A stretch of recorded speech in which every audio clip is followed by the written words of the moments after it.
Pemirsa, kondisi pasar modal di Indonesia semakin membaik, terutama dengan dikeluarkannya berbagai kebijakan oleh pemerintah tentunya untuk mendongkrak perekonomian Indonesia, termasuk salah satunya yaitu reshuffle kabinet belum lama ini.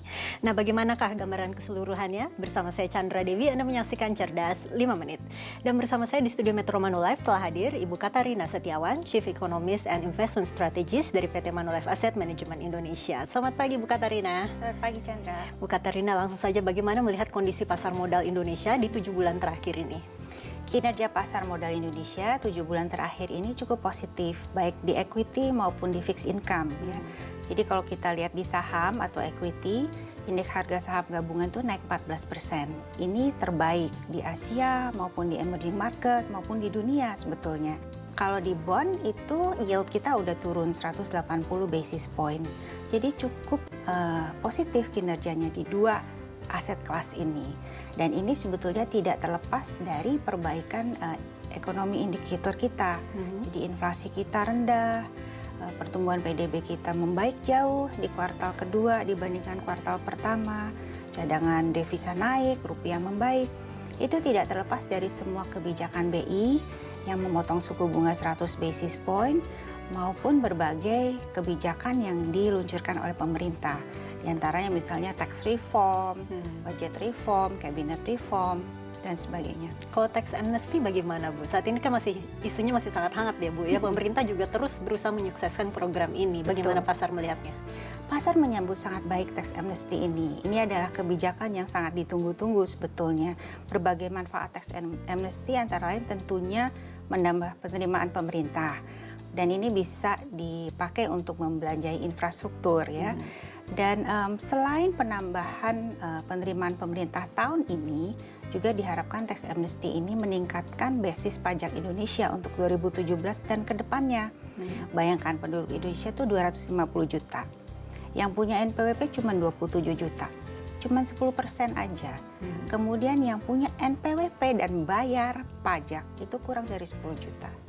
Nah, diharapkan kalau dengan partisipasi dalam program tax amnesty, pajaknya lebih clear, mereka akan lapor SPT, bayar pajak mulai 2017, 18 dan seterusnya.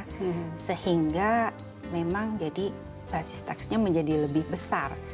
Dan ini akan membantu pembiayaan berbagai belanja pemerintah di kemudian hari. Tadi kan kita bicara mengenai domestik ya, Bu. Ya, kalau sentimen global bagaimana? Faktor apa saja yang paling tidak ini masih bisa mempengaruhi kondisi pasar modal Indonesia? Jadi selama pekan yang lalu itu pasar di Asia cukup positif ya, karena berbagai perkembangan positif. Misalnya Bank of England itu memotong suku bunganya pertama kali sejak 2009. Kemudian baru-baru ini The Fed tidak menaikkan suku bunga karena kekhawatiran akan perlambatan ekonomi dunia. Juga karena ya mungkin terlalu dekat dengan electionnya Amerika. Yang nanti ditunggu-tunggu pasar, mungkin yang akan mempengaruhi pasar sampai akhir bulan ini, antara lain adalah leading economic index dari China, kemudian akan ada data PDB Amerika juga, itu ya sekitar minggu ketiga, minggu keempat bulan ini, yaitu yang sedang dimonitor oleh market. Oke, jadi Bu Katarina, dengan kondisi pasar modal yang pada saat ini kita lihat, kiranya apa yang harus dilakukan oleh para investor? Nah, kinerja pasar modal yang positif tadi membuat beberapa investor pikir mau profit taking dulu gitu. Padahal sayang, karena kinerja paruh kedua tahun ini akan lebih baik daripada tahun pertama karena ditopang oleh konsumsi misalnya, karena consumer confidence kita tuh tinggi. Selain consumer confidence, business confidence juga tinggi. Jadi kelihatan dari survei-survei menunjukkan bahwa pebisnis kita itu akan melakukan belanja modal yang lebih tinggi di paruh kedua tahun ini dibandingkan paruh pertama. Jadi seharusnya investor menambah porsi investasinya secara gradual. Baiklah, Bu Katarina, terima kasih banyak atas informasi dan kehadirannya ya, Bu ya. Terima kasih, Chandra. Dan pemirsa, demikianlah Cerdas 5 Menit, Cerdas Finansial untuk episode kali ini. Saya Chandra Dewi, terima kasih dan sampai jumpa. Dipersembahkan oleh